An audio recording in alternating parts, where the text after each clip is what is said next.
Hey there. Welcome to this week's episode of Epic Entrepreneurs, brought to you by Action Coach Growth Partners. I'm your host, Bill Gilliland. And in this podcast, you'll find three things. You're going to hear real stories from real entrepreneurs that will help you along your entrepreneurial journey. You're also going to get business tips to help you scale up faster, and you're going to get actual coaching to help you get better real world results to be the best entrepreneur you can be. Hey, and if you like the podcast, remember to subscribe. And now, enjoy the show. Hi, I'm June Thomas. Located in Nashville, North Carolina, and I own a boutique graphic design firm. We do both print and digital design. So it brings up a question for me, June. What's boutique mean to you? I get to basically have a team of three full-time employees. So, uh, we're a very small, close-knit team. Got it. So you're able to do customized, very specific things for your clients. Yeah, I would say we have a very kind of intimate, close relationship with our clients. There's not like a lot of hierarchy to go through. My team has a lot of autonomy and, unlike a lot of traditional ad agencies, my team gets to work directly with the client. So, when we talk about advertising or marketing, I mean, it is wide. There are a lot of things. So what have you learned and what do you focus on, I guess? Our agency leans a little production. We basically act as the outsourced graphic design department for national brands in the health food industry. So we really, are acting as an extension of their internal teams. And that allows us to get to know the brand in depth. It gets us to know the preferences of the executives and department leads in depth. And so that saves a lot of time and back and forth for both parties where we just already have a deep understanding of what they want and what they like and what they need for their business. Yeah, so you're super clear on your niche. What was that an accident, or was that intentional, or how did you come about, getting into the health food industry? Yeah, that kind of just unfolded organically. No pun intended. Yeah, pun intended. We'll take the pun. We like it. Yeah, yeah, uh, yeah. so yeah, I started freelancing, 2004-ish. I incorporated my business in about 2009, and one of my first clients was a health food company located out in Salt Lake City, and they make a nutrition bar. And yeah, I just really enjoyed working with them. And then, my relationship with them turned into working with another one of our main clients that's a protein company. And yeah, I really health and food is something that's always been very important to me. And so the more I worked with them, the more I realized how much I loved and enjoyed working with brands and companies that aligned with my own values and how, that made work so much more enjoyable and inspiring. Yeah, no, I think it's super important to get the values lined up between your customers and your employees. The whole culture thing has there. So that second client, I'm interested in that second client. Was that sometimes that happens because somebody moves from one business to another, or it's a supplier or something? Or did you intentionally go after a second client in the industry?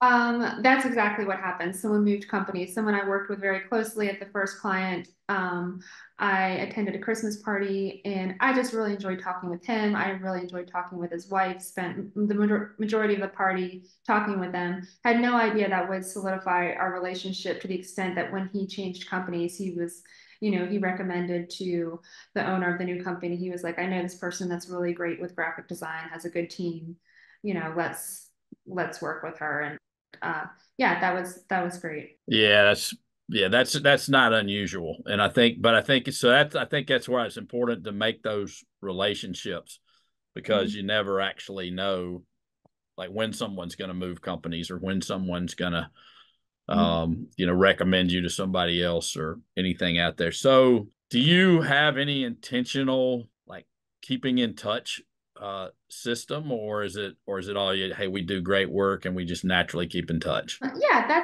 that's something I'm definitely working on fleshing out and building. But one thing my brother told me, who was also entrepreneur for extended period of time, is he's always like the reward for good work is more work, and that's definitely been true for us. And so, we're just really deliver quality work on time, and that just turns into more work. And yeah, I just kind of casually keep connections, but as I focus on growing my business more, I plan to be more intentional with maintaining those relationships. Yeah, as you get bigger, it gets more challenging because there's just more.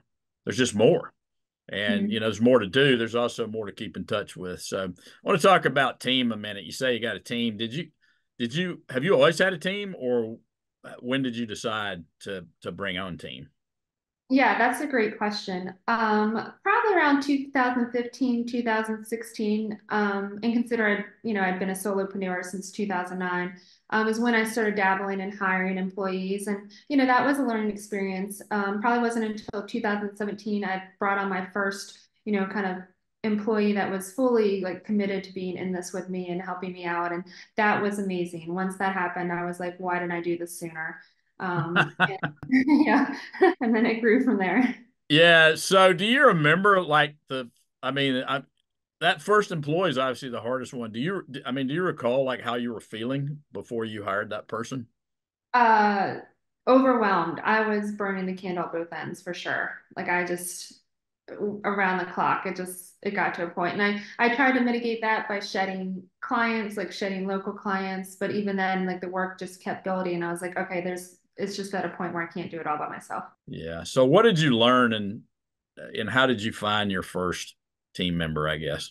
The very first woman I worked with, she was very nice. We had a connection through social media. We actually met through Twitter, and naively, I didn't do my due diligence or call references or that sort of thing. And I just trusted that, like, oh, we've just connected well via social media. That should work. And then, as we began to work together, I realized, okay, well, this isn't the best fit, and I take accountability for that because I should have, done a little more research or, put out a formal ad and interviewed more people and considered options. So, that was kind of a hiccup. But with my first full-time sort of employee that was committed, that was a formal like interview hiring process, and that worked really well. Yeah. So I think a lot of times when we hire for convenience and it rarely works.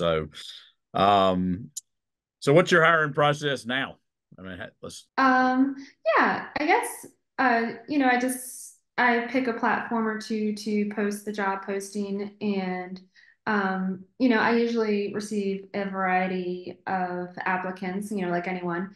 I guess what's kind of maybe too unique to the way I vet people versus the way other people might vet people is I very heavily weigh their portfolio. If their portfolio has quality work, not just quality work, but I'm also looking at it stylistically. Like if it stylistically matches the needs of our clients, that's very important to me. When I attended UNCA's multimedia program, one of the professors said to me, she said, include a variety of things because you never know what someone is looking for. So even if you think something is your greatest piece, it might not align with what the hiring manager, it wants to see or what's looking for, what they're looking for. So Yeah, no, that makes a lot of sense too.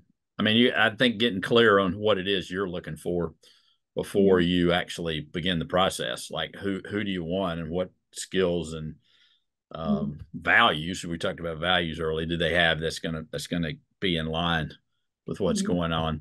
So, as an outsourced graphic design firm, you work within a marketing department.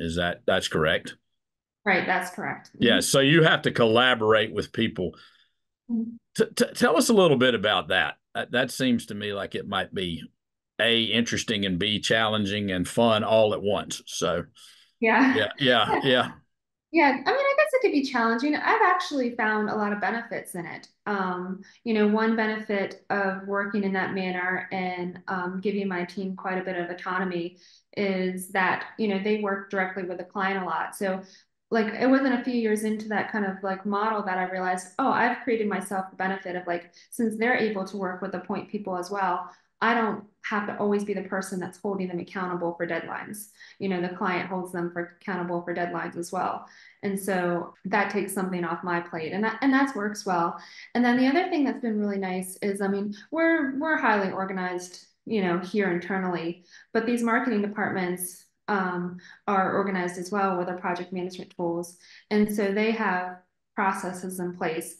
And so while we have our own internal process, it's been really easy to kind of like plug into their, processes for, submitting a creative brief and, reviewing assets and then turning in the final deliverables. And we've done such good work. They've always involved us in that process too, like, helping them evaluate tools that might be beneficial to them or make the process easier. So that's been good. So do you still do graphic design yourself, or is it all the team? Yeah, unfortunately, very little. I act more as a project manager and creative director or director at this point, and business owner. So I don't get to be hands-on as, like I was in the beginning. And I do kind of miss that a little bit. I do, we have a tiny bit of, we don't do so much HTML coding work anymore. We have a tiny bit of that. And I handle anything like that comes through, but I'm not getting to like, spend hours in Photoshop or anymore or anything like that. Right. Yeah. Yeah. I mean, it's a decision, right? I mean, you essentially had a ton of work and you were working at, like you said, burning the candle at both ends. And then you were decided to hire people. And now you've become more of a project manager or business owner. That's a mental shift. I mean, it's a different skill set. Yeah. Than what's coming on. So what did you run into along that journey? I don't know. I think it worked. I mean, I've always liked, when I was working solo, I was doing all of that. I was, managing projects and, doing the design. And so it's just kind of like, I guess the shift didn't feel too abrupt. It just felt like I was taking more things off my plate. And that was okay. So. Yeah, so you were ready, essentially, is what you're saying, and you were ready for it, and you're already doing a good bit of it now. You just had other people to manage, and as long as they fit in the culture, it's not a problem. So, Yep. yeah. So was it tough to let that first person go, or how did that? Let's see. I guess, yeah, my very first hire, that was difficult, but it was, I mean, and letting anyone go at any time is difficult, but usually, I give people the benefit of the doubt and see it through until it's become very clear that this is not a working relationship. I like to give people, the opportunity to grow or change. And so, yeah, that's always difficult. Yeah, I think the big lesson was in the hiring process, but which you took and have already done that. So the name of our show is Epic Entrepreneurs, and Epic is and our tagline is Be Epic, and so it's an acronym. The B stands for Bring the Energy. How do you feel energy comes into play in running a business? Oh yeah, I think that's a great question. I think there has to be like a good energy. I know that's kind of vague, but morale is so important. And so to kind of, be in tune with your team and give back to them and do things for them, it's important, and to be present. Yeah, it's good to keep you know, sometimes things can get really repetitive, and so it's good to kind of bring in activities or things that help energize the group. Yeah, bring the level up, bring some energy back, do something fun, something along those lines. Cool. Yeah, good. So the E in Epic stands for education. What do you think the value of education is in growing a business? I think I was listening to a book or podcast recently, and one of the things they advised was being a sponge. Like the more you can, take in, the better. And in my early days of my business, that was very much me. Like I was always like reading blogs or following designers I liked or going to conferences. Like, yeah, I loved it and I just took it all in. And it's amazing how much that just taking in that information can help you, um, grow professionally. Yeah, I've always found that when I get stuck, I go back to education. I go back to Mhm. learning something. I'm not, I don't, I haven't learned enough to achieve the next level. Mhm. And so, yeah, and I think it also, for me, brings energy. So it's kind of, it comes back to the B, becoming who we need to become to reach the next level. Okay. The P stands for planning. And I don't know any successful people who aren't good planners. What do you believe?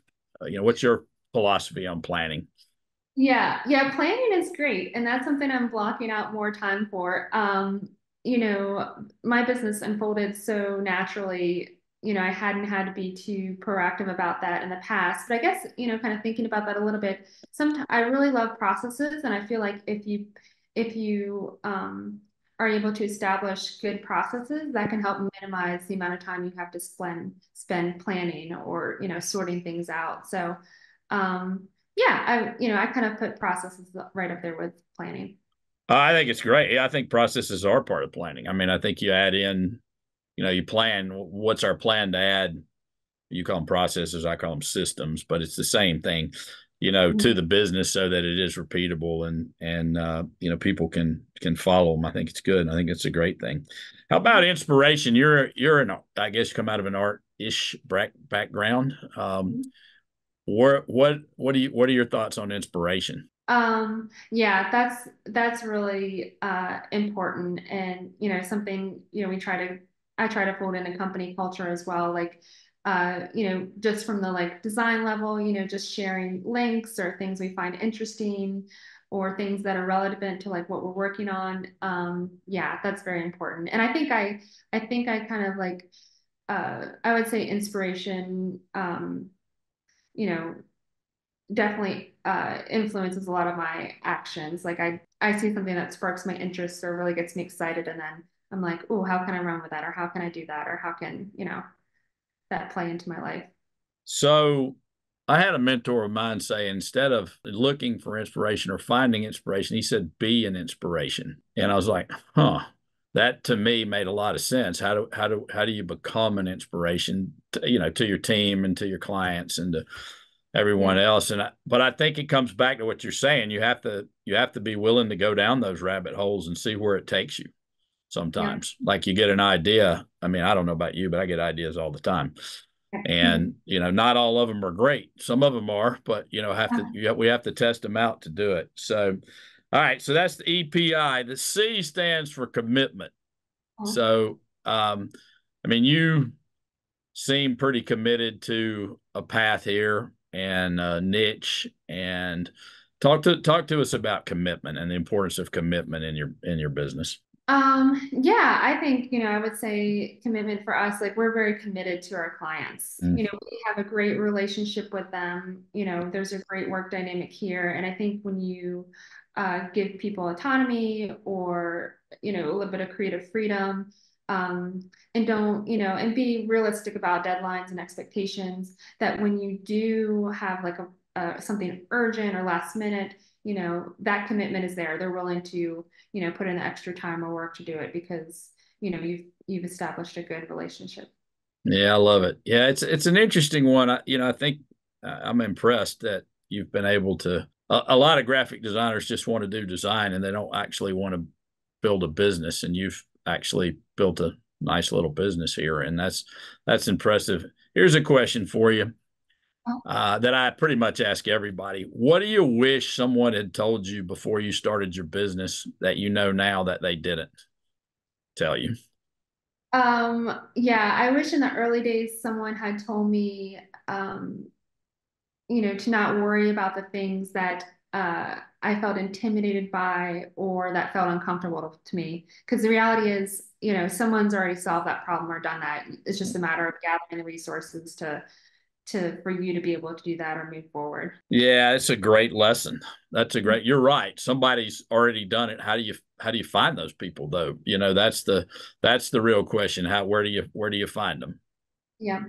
Yeah, and that's tricky. I think mentorship comes about naturally sometimes, but then also, sometimes you need to just seek out people to kind of give you a little guidance and accountability. Yeah, and Google's not bad, and Amazon's not bad. They're books, and there's a lot of places to find that mentorship out there. So, do you have any last thoughts or any comments that you'd like to lessons maybe that you've learned that you'd like to pass on to other business owners and entrepreneurs out there?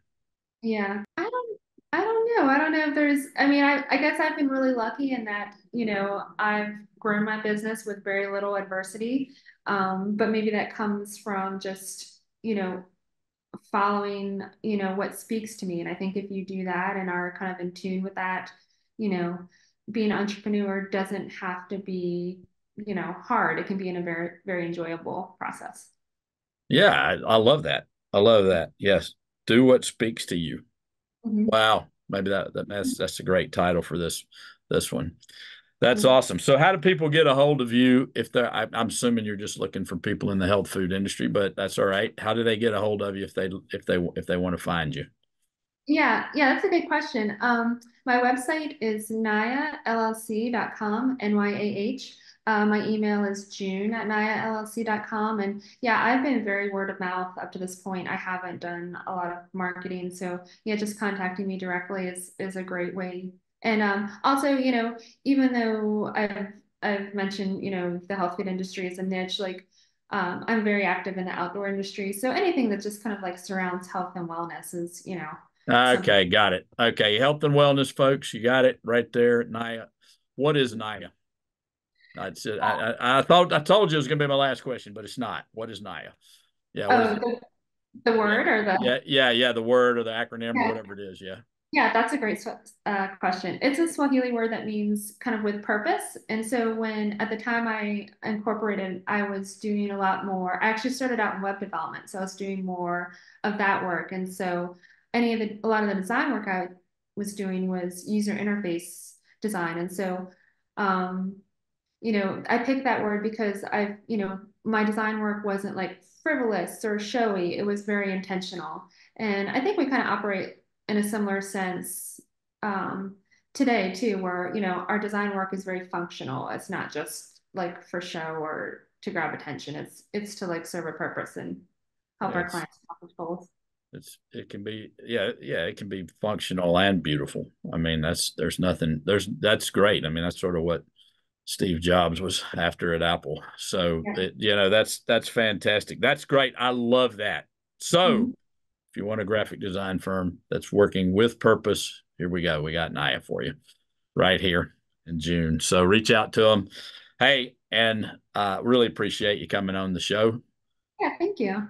Yeah. Hey, and until everybody, I look forward to chatting with you next time. And until then, all the best.